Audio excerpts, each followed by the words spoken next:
what roles were we helping you with when you were at your previous role, law firm over there in the Bozeman, Montana area? So I was the chief operating officer of a firm that had a couple different locations, and one of them was Bozeman.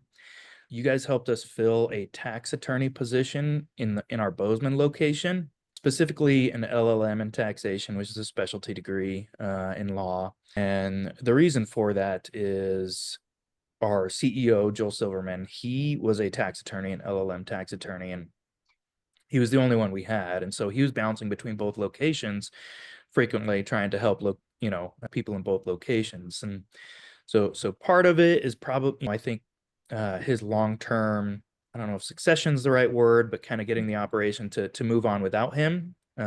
All the clients be able to taken care of by other people.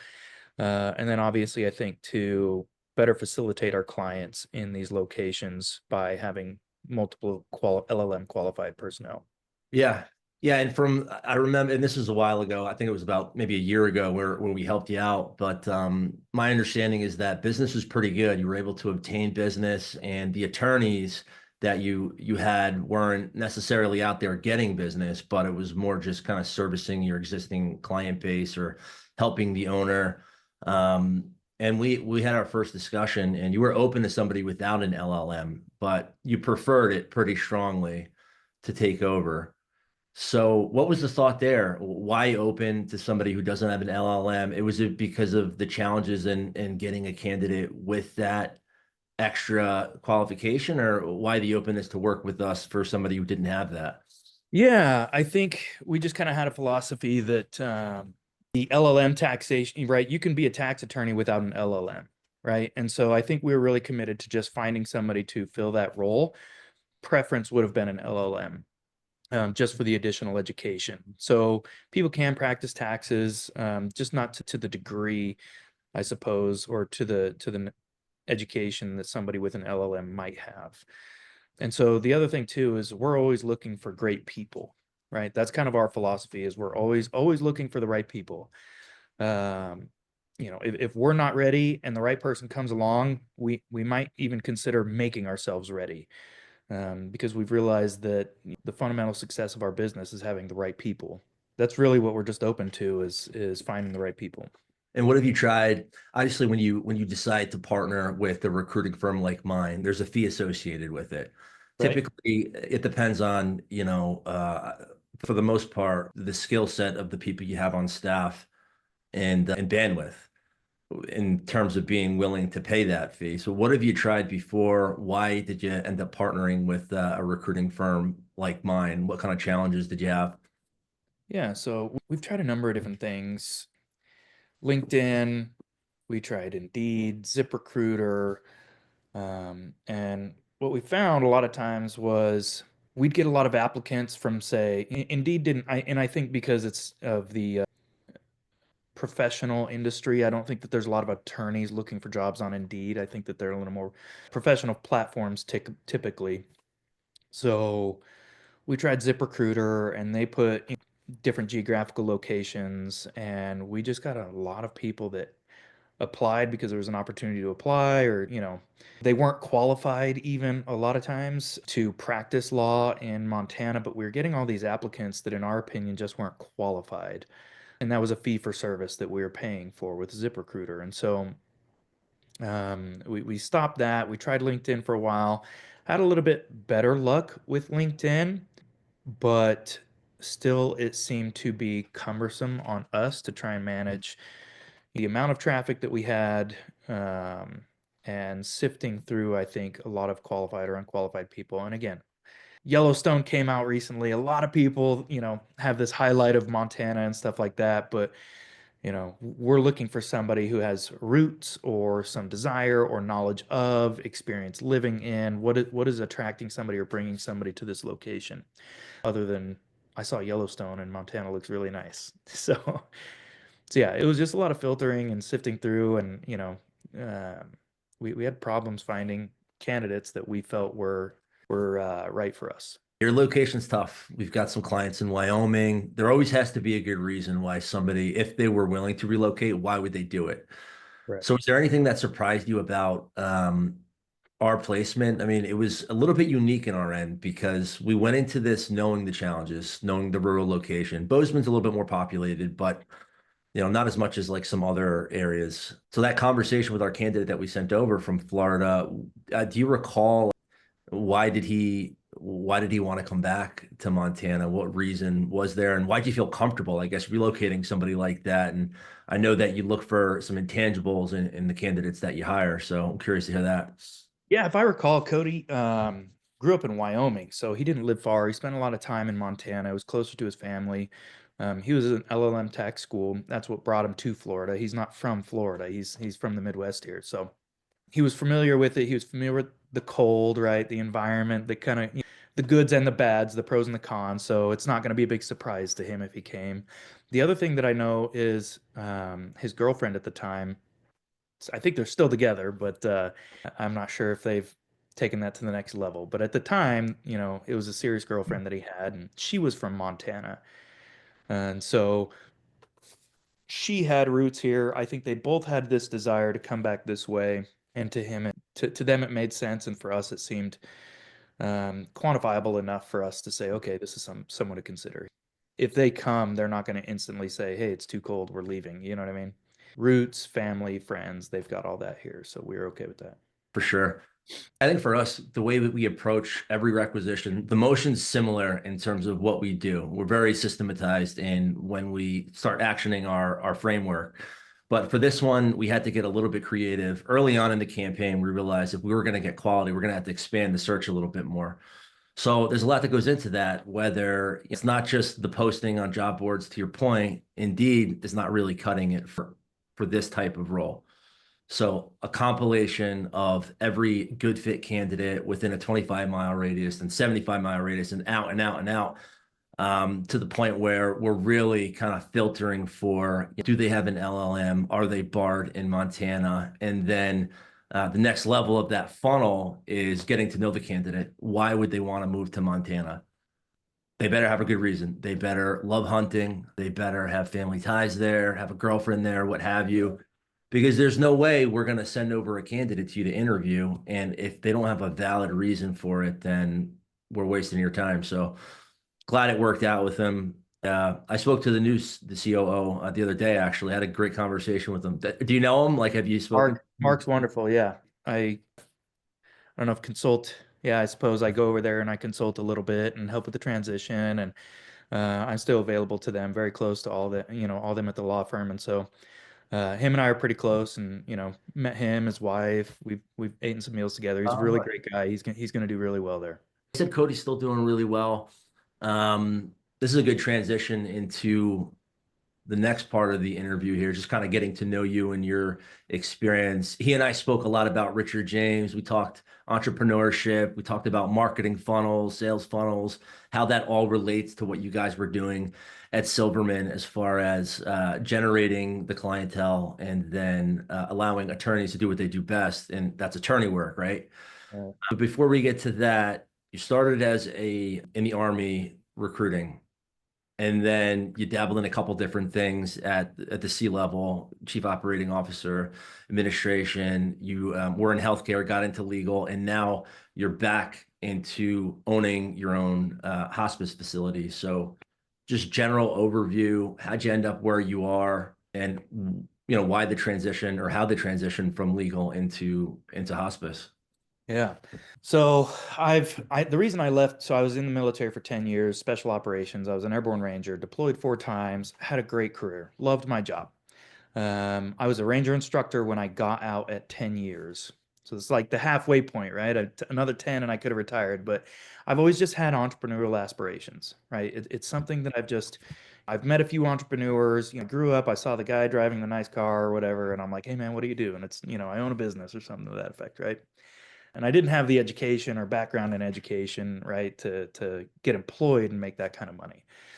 So I was like, hey, I'm going to get out of the Army. I'm going to go to school, see what happens. I got out of the Army, looked for some jobs, couldn't find a job to save my life, honestly. I applied to be a manager for a janitorial service. Now, mind you, I was in charge of 40 troops overseas in combat, millions of dollars worth of military equipment, planned and conducted operations, and I couldn't get a job as a manager for a janitorial service. That's pray. Oh yeah, we support military. We hire military, and I'm like, no, you don't, right?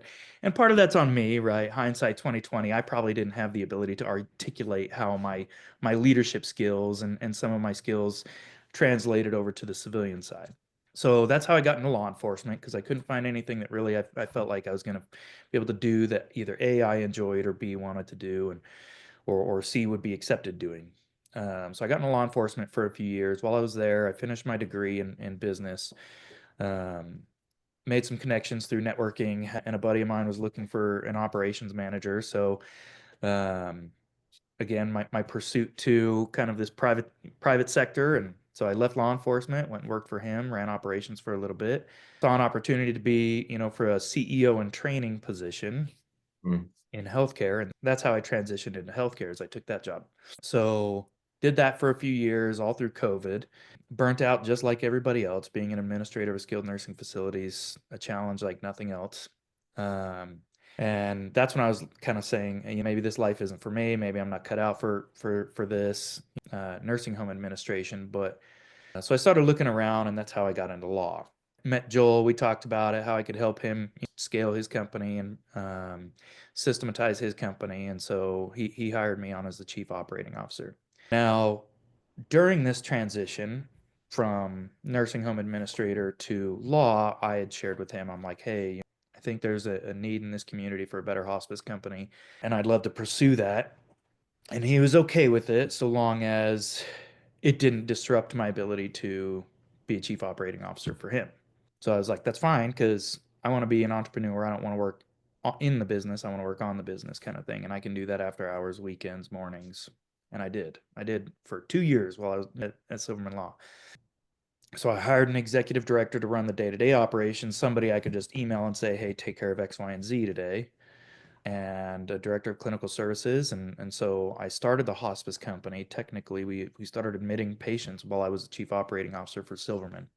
Business flourished. The hospice company's been doing really well. And I realized that it was to a point there where I was lacking the time to scale my own company because I was still giving Joel 100% right during the week. Um, And so I took a step back and said, okay, where is my time better invested? And so I had a conversation with Joel. He was very understanding of that. He's been a great supporter, and he was excited for the opportunity. And so him and I worked out an exit strategy for me. I kind of planned this slow exit for a few months and hired Mark and trained him before I'd left. So it's been a great transition. And I've been here with the full time at the hospice company for about 3 months now. Awesome. So I find it interesting how you started off in the army, and I feel like there's a lot of stuff you probably learned there to be an entrepreneur because there's a lot of fear that's involved with either dabbling it or taking the full-on jump. Not only that, it requires a lot of discipline to wake up in the mornings, have a full-time job, and move the needle. That's the key, to move the needle on it with that limited time. Like you have to think creatively to be able to do that. And so I'm curious to hear how, if you think your background at the Army helped you in like some of those aspects, like discipline and I guess facing your fears with it. And then also from an entrepreneurial standpoint, how does that translate from law firm to healthcare?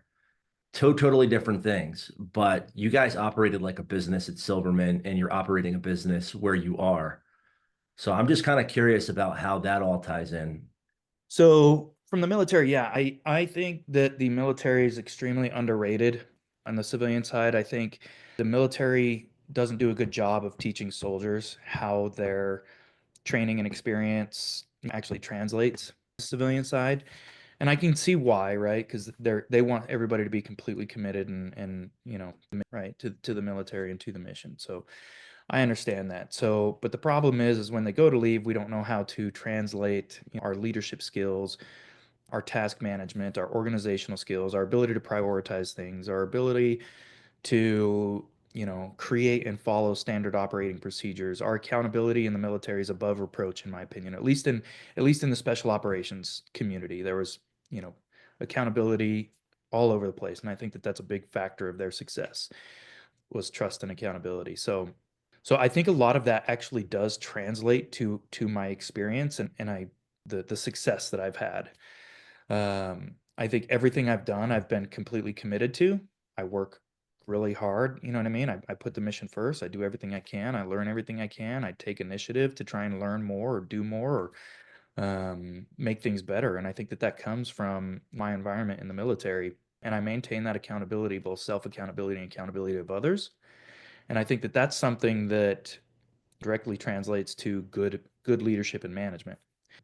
And I think that while soft skills are very important nowadays, I think it's all the pendulum has swung so far towards soft skills that I think we lose accountability, right? And so something that I have always held on to is my Ranger Creed, right? And that's a creed we say in Ranger Regiment.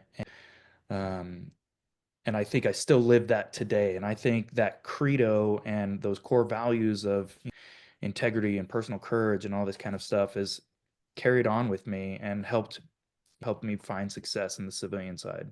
I hope that makes sense. Did I answer Oh yeah, no, for the sure it question? did. And then Uh, and I to that because you asked about the transition from law to health and kind of all the different industries that I've been in is I think that leadership, right? Operational leadership, I'll say. I think operational leadership is inter-industry. It's not industry specific, mm, right? And I know a lot of professions and professionals are looking for somebody, I need, you're going to be in this, you have to have 10 years in this industry and 10 years in this, 5 years doing this type of role or 10 years.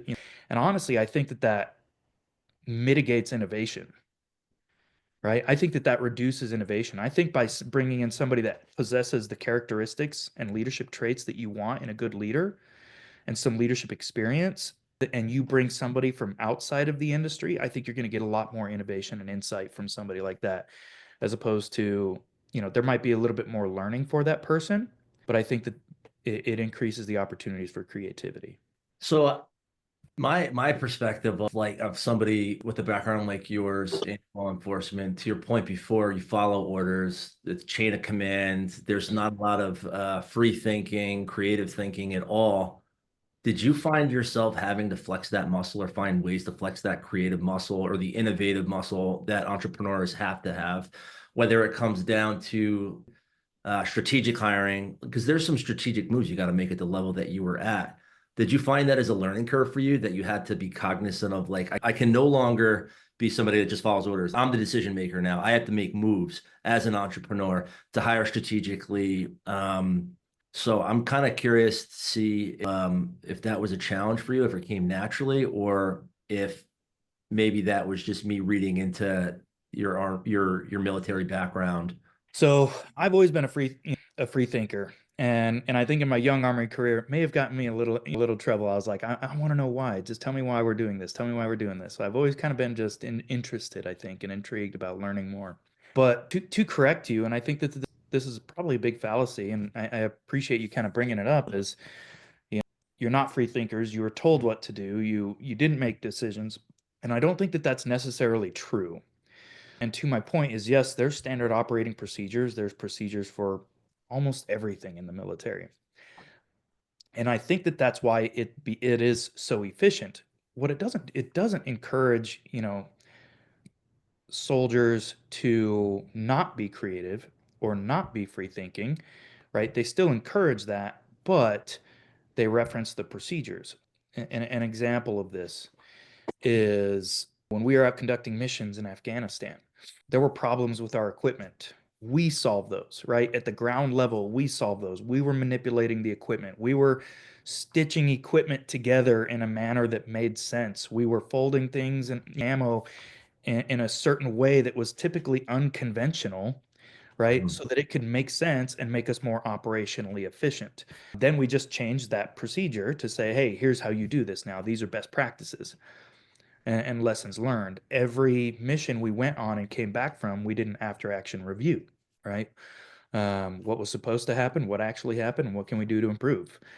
And everybody from a private all the way to the commander could speak up in that meeting and point things out.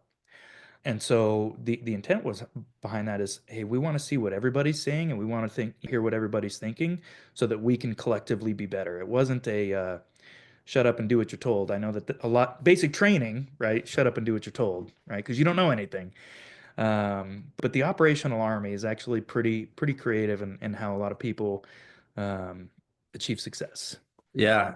I mean, I've never I don't have a lot of friends who come from that background, but everything that you said is there's complete parallels to being an entrepreneur or business owner. There are issues that you have to solve or troubleshoot and make better. Everything's standardized if you're doing it the right way, I think, you know. Mhm. So, Yeah.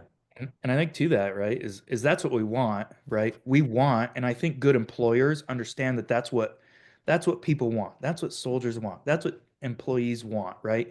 They want to know what the answer is so that they're not going to get in trouble, right? And that's the benefit of having procedures for everything. Hey, I've already worked through this. Here's the procedure. If something works or you find a better way to do it, come talk to me about it. We'll work through it. Chances are I've already tried it, investigated it that way. But I want your feedback and weigh in. If you find another way to do something, I'm happy to consider that. But at the end of the day, this is the procedure, and I will need you to do this for now.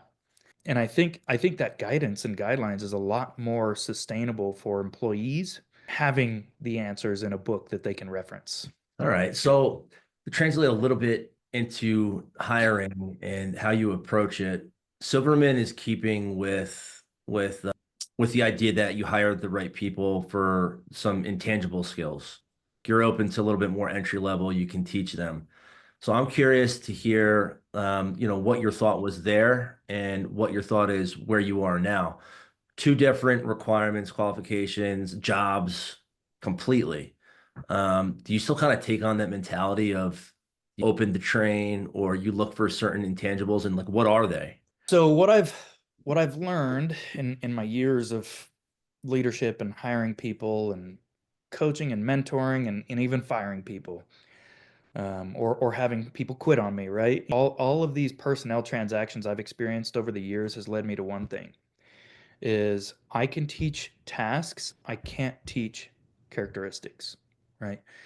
So I think the philosophy that we eventually adopted in at Silverman Law, and I've implemented the same thing here, is we hire based on our core values. Our core values of our X. So in our interview process, we have a list of questions that all correlate with our core values, right? If somebody's an attorney, obviously they know how to practice law. They might not know, as much as this attorney or that attorney, or maybe they have all this background and resume in this, but they want to transition over to this, right? They're clearly capable of learning, right? So why would I question, you know what I mean, that ability for them to have this skill when they've got the degree that presents it?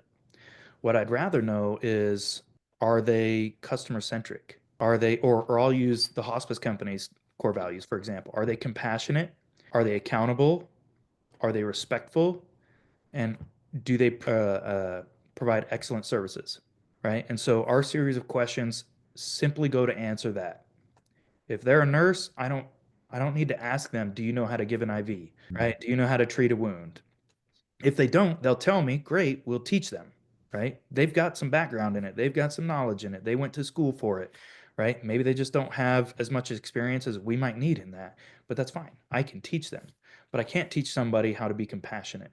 I can't teach somebody how to appreciate accountability, right? If they don't appreciate self accountability, they're not right for our team because we have very open and honest conversations about our performance. I've been frank with people. I'm like, look, we're an accountable group, and that's because we're always trying to do better. And if you don't like when your work is questioned, then you're just not going to be a good fit for us. Well, you left them in good hands. They're 100% year over year in January and in February. So, and I know you left in December. So Hmm. that's quite the move into doing your own thing. I know they're hiring, quite a bit there. Um, Marketing funnels. So Richard James, I know that you're well versed in his stuff. He's like an entrepreneurial coach for law firms. He found his niche there. Are you carrying over any of those things that you've learned? I know you went to some conferences, but are you applying some of the things that you learned there into your current venture here with the hospice? Yeah, absolutely. I think again, business is business, right? The industry is the catalyst, right? I'm confident that I could go start an assisted living company that I've never worked in an assisted living. I've worked in skilled nursings and hospice, but I'm confident that I could take my business acumen, right? My operational acumen and business skills, be it marketing, right? Sales, marketing, operational efficiency and standardization and KPIs and optics to manage, right? What needs to be managed. Confident that I could step into any industry, learn the details or specifics of that industry, and apply those same business philosophies.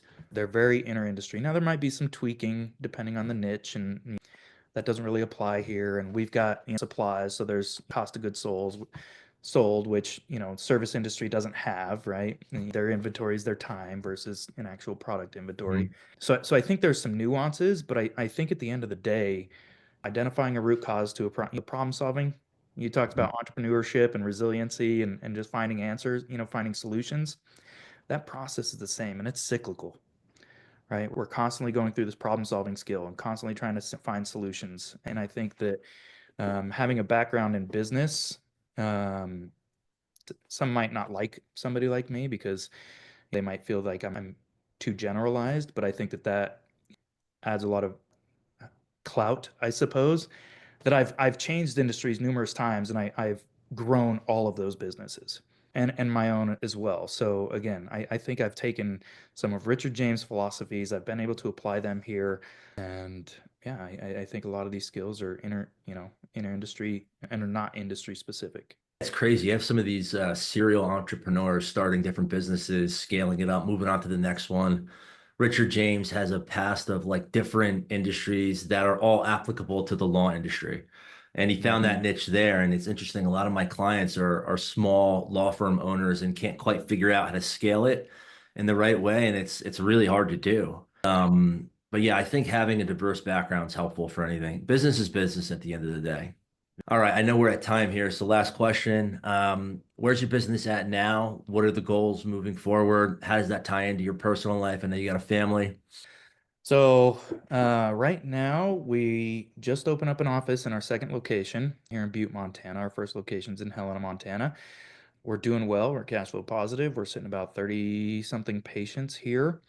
We're also gearing up to start our palliative arm of our business. So we're hospice and palliative care. So we should be starting that here in the coming months. And really that's my focus in the business is developing these other departments or sustainable operations. So yeah, we're excited. We're growing. We think, we're going to find success, with the palliative program, especially in both locations. I think our long-term goal or our 3-year plan from here is to have hospice and palliative, Helena, Butte, and Great Falls. I think with a successful palliative program, I think our hospice census combined will probably be about 100 patients in the area. Okay. So is that the goal? 3 years around that, three locations, 100 patients. Yeah. Awesome. All right, cool. Well, thanks, Michael. I think we'll end here and I'll see Okay. you in just a second. All right. Appreciate it. Thank you.